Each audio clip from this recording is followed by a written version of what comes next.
Ja, frid och shalom älskade vänner. Här kommer den uppdatering från Israel av Amir Tsarfati, där han tar upp olika saker som händer och det eskalerande läget som råder just nu med ett väntande storkrig i norr. So again, shalom everyone, it's Amir Tsarfati. I'm back in Israel, I'm back in the office. I was able to sleep just a few hours. Behind me, as you can see, is peaceful Galilee. The sun is rising. It's 6:40 a.m. and following the massacre that took place, which I will elaborate on tomorrow in my Mideast update, which you do not want to miss.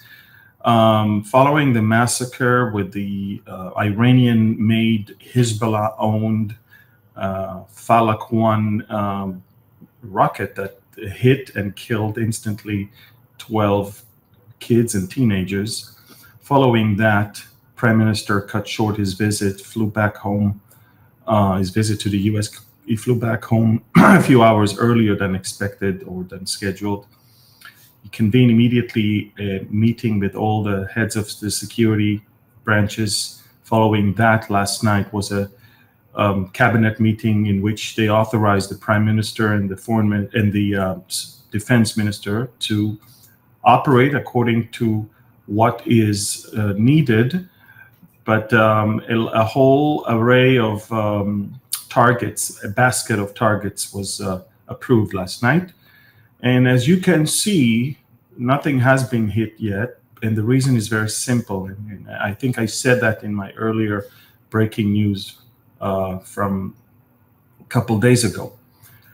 When you are on the verge of an all-out war that is going to burn the Middle East, and we know that once we strike hard in Lebanon, it will, of course, awaken the pro-Iranian militias in Iraq and Syria, as well as the Yemenite Houthis, as well as maybe Iran itself.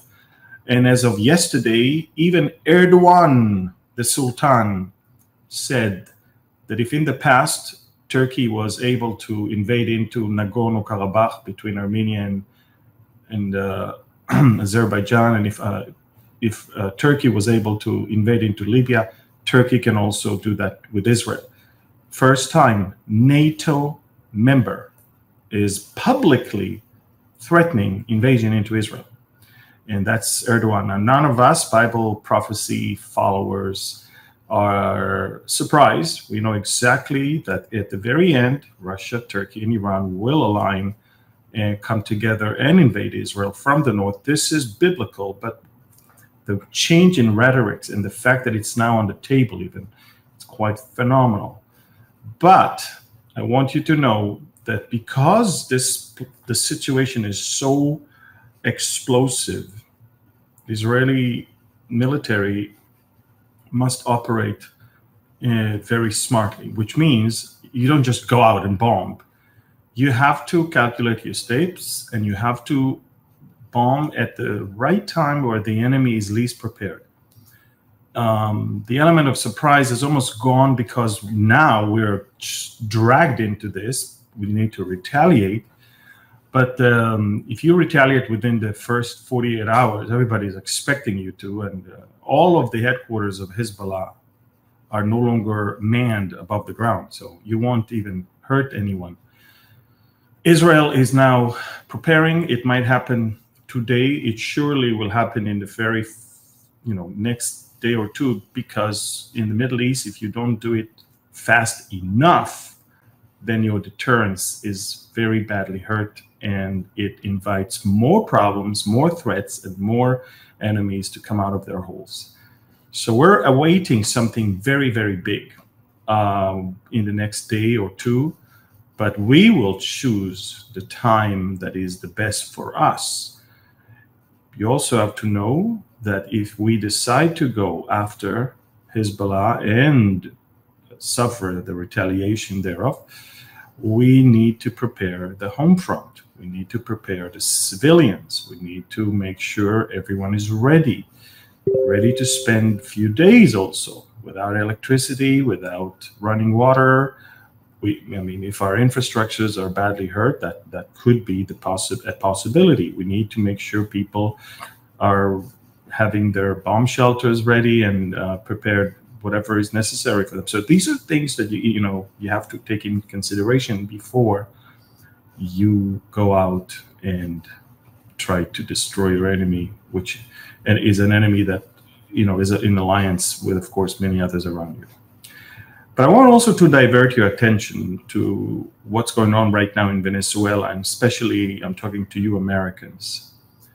I wrote a couple days ago that Maduro is probably going to win, not because the people want him, it's because he's going to do what others did and what he did even before, to forge the elections. It's a scam. And of course, the familiar thing happened a few hours ago. The counting has stopped. Sounds familiar? 2020, this is it.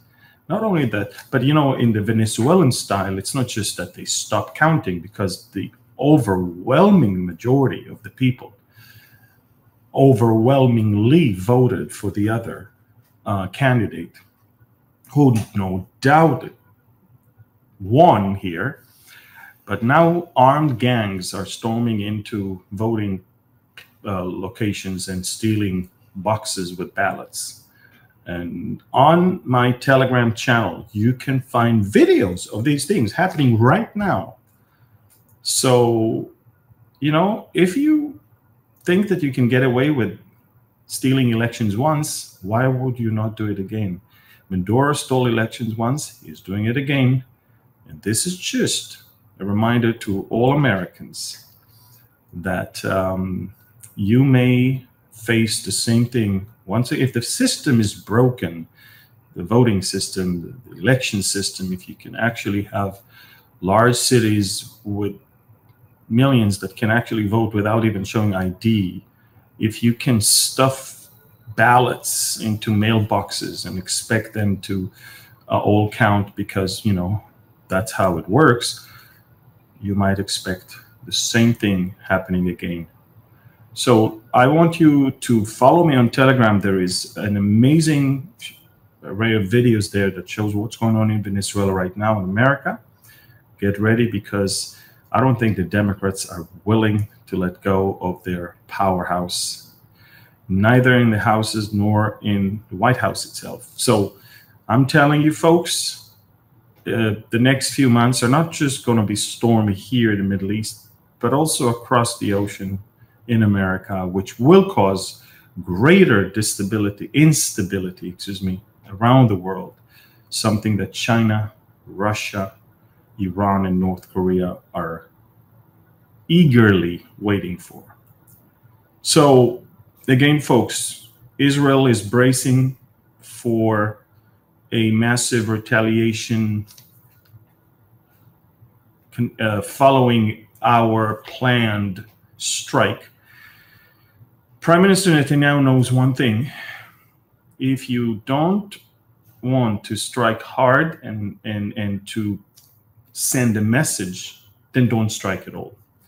I think that, I don't know if you know, but in April, when Iran sent hundreds of rockets, drones, and cruise missiles towards Israel, I don't know if you know that, but the prime minister wanted to strike immediately in Iran, and it is the US president that held his hands behind his back. He would not allow us to do it. And as a result, of course, the war is taking longer and Iran is getting bolder. And I think that learning the lesson from that, Netanyahu understands that if he's not going to teach Hezbollah a lesson, things will only going to get worse in the north. And not only in the north, all over Israel. We're almost 10 months into this war. This is a small country that is not designed for such long wars, when most of our soldiers are reserve soldiers that have businesses and families here. The economy is affected, the people, the health, everything is affected. Now, we're still strong, but everybody wants the war to end eventually, but not to end in a place where your deterrence is completely down the drains. So we are waiting for the right moment to strike decisively in the depth of Lebanon. Tomorrow in the Mideast update, I will explain to you where are the strongholds of Hezbollah in Lebanon, so you can understand where is that we are expected to strike. But again, the thing is this, folks. Iran threatened to join. Turkey is threatening to invade. And of course, the Houthis and the pro-Iranian militias in Syria and Iraq are also in the whole thing. Thankfully, in Gaza, things are going well. We are really crushing Hamas more and more and more. We are closing on them. The ring is getting tighter.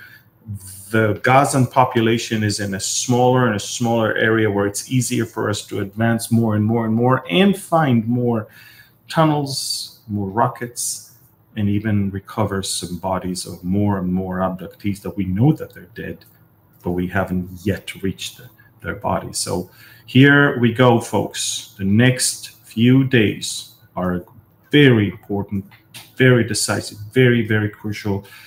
The Middle East is sitting on a barrel of explosive, basically. All it takes is one match. I think that what Hezbollah did with the miscalculation of the trajectory of the rocket and eventually that falling on the Druze village and killing 12 kids and teenagers, that, of course, could be a game changer that will finally make the Israeli government do what is long due, and that is taking care of business in the north so we can bring over 80,000 Israelis back home and we can create a much safer environment for people in the north to live under. Good. So listen, again, keep your eyes on Venezuela, because again, that could be just the appetizer or just a picture of what America in 2024 in November will go through. You know, if you think it's impossible, just remind yourself, where were you in 2020 when in the middle of the night, the voting, the counting stopped, and for hours, people behind the scenes were fixing numbers in order to once again show them live, and everywhere things had to be fixed, they were fixed. So this is what's going on right now in Venezuela. Maduro has lost big time. He is fixing things right now, violently with gangs, and he stopped counting so he can do whatever he needs to do to manipulate the results. Everybody knows he lost. The people knows he lost. All around the world, everybody knows he lost. He will not accept it. That's the nature of communism. Once they take power, they will not let go until there is a major bloodshed. So again, I pray that Americans will not allow that to happen again. Here in Israel, we're bracing for some stormy days ahead. Tomorrow, there will be a Mideast update where I will give you much more. I'm talking about Tuesday morning America time, Tuesday evening Middle East time. So until then, thank you. God bless you. Shalom. And please share this video right now with as many people as you can. Thank you.